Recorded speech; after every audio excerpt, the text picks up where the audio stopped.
folks, JD here, and today we're going to be flying this.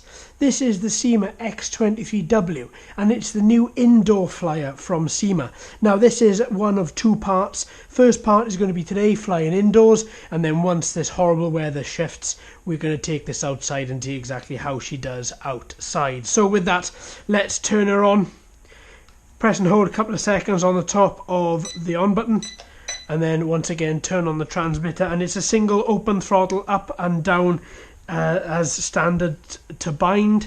Now from here I'm going to connect to the Wi-Fi. Should be an open Wi-Fi network, and hopefully from that bit, yeah, there we go. And now from here we should be able to then open the Syma Go app, and we've seen the Syma Go before quite a few times. And now we should have video relay straight back from the Syma Go application. Yes, we do. Okay, so let's calibrate this now. Okay, to calibrate, let's bring the analog sticks down to the bottom left. The LEDs are now flashing. When the LEDs are finished flashing, the gyro is totally calibrated and ready to go. So just in case you missed that, to calibrate these gyros, bring both the analog sticks down to the bottom left. There we go, and hold until the LEDs have stopped flashing. Now starting and stopping the motors is very simple. It's to bring both analog sticks into the middle, and once again to stop both analog sticks into the middle again. So if I just show you this. So to start the motors, down and in, and to stop, it's down and in as well. So if we start the motors, and then if we push the 1 key takeoff, we should be off. So with that, let's take her up. Okay, so here we have her. She is up, she is running, she's hovering. Ooh, a little bit feisty. Ooh, wow. Okay, so let's have a quick little look at this altitude hold and see how this seems to be holding. It seems to be holding really quite well. So I'm just keeping her forward with a little bit of positive pitch there. But she seems to be really good. She's looking at the wall.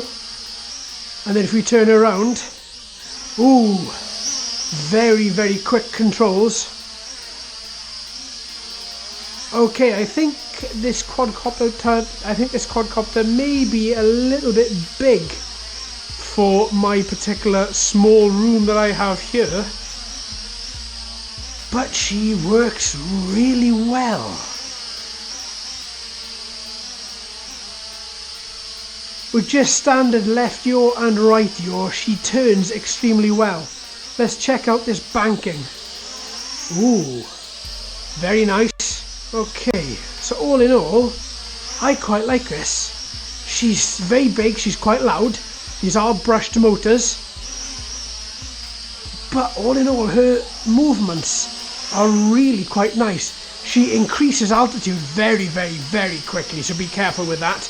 As you pull up the analog stick slightly, she seems very flighty to me, but she seems very good in this. I'm guessing this is speed mode 1, but she is very loud in a confined space. Okay, let's try speed mode 2. Quadcopter dips a bit more now in speed mode 2. We heard the transmitter beep twice. Ooh.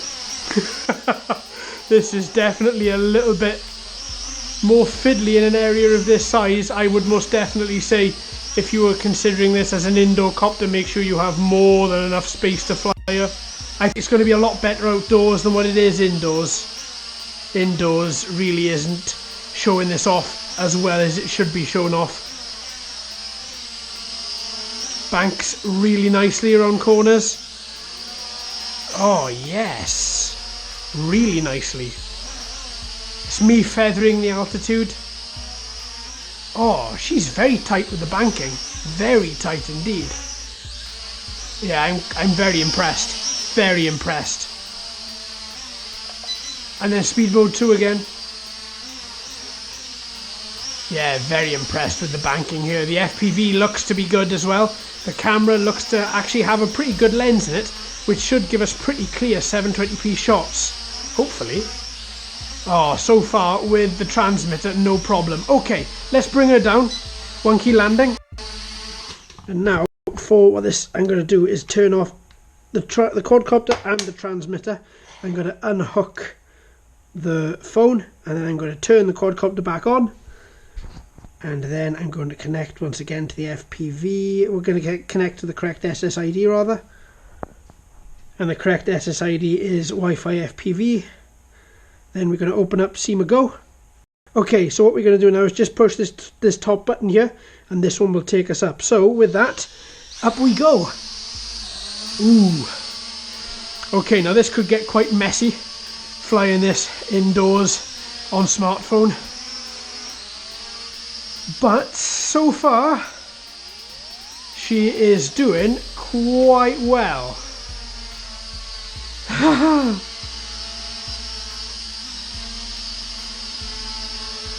Really is remarkable amount of control you can get from this using the smartphone. She does move a little bit, so I'm just using directional forward pitch just to ensure that she stays in front of me. But she's really good. She's got a really good side profile as well. Really good side profile to her.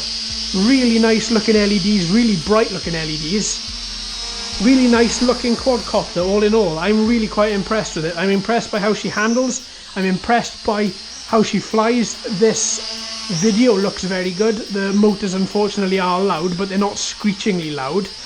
She is, all in all, really proven to be quite good.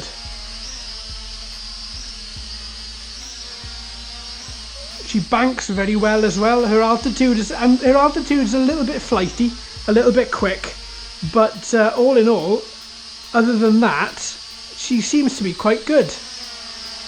Yeah, I approve, massively approve. Can't wait to take this out. Come on, wind. If you weather, sort yourself out, and then I can take this out then. Really good, really nice. I really like. Okay, let's try the landing. So let's just click 1 key landing, and she landed. No problem at all. That's wonderful. That's a lovely looking copter. Nice looking front to it. Nice looking copter. All in all, flies incredibly well. Yeah, I'm very taken with this, folks. I am indeed. If you get the chance to get one, just from this little flight we've done inside, I would 100% recommend it. I can't wait to take it out, honestly, and that is going to be coming in the next couple of days. Thanks ever so much for watching and listening, folks. I've been JD. You've been fantastic as always. If you haven't already, please like and subscribe. Hello and welcome to all the new subscribers. I hope you're enjoying the channel. So until next time, my friends, happy flying.